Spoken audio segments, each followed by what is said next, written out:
Reinspection of values in a traceback. I am trying to do some elaborate reinspection of a traceback and get actual values from the objects that are failing to return more or better information along with the traceback. The case scenario is in a function that I import and execute that looks like this and gets executed like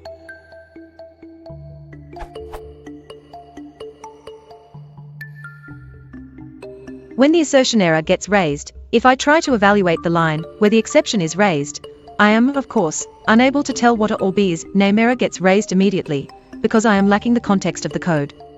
Do note that I do not have access to a nor B as the code above is imported and then executed. Since foo does not live in the current namespace, my problem relies on getting the correct values from the foo context.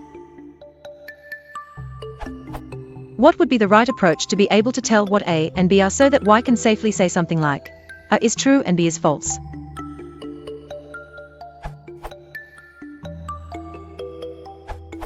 You can use inspect module.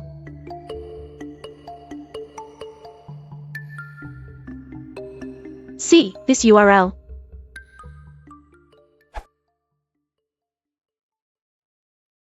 The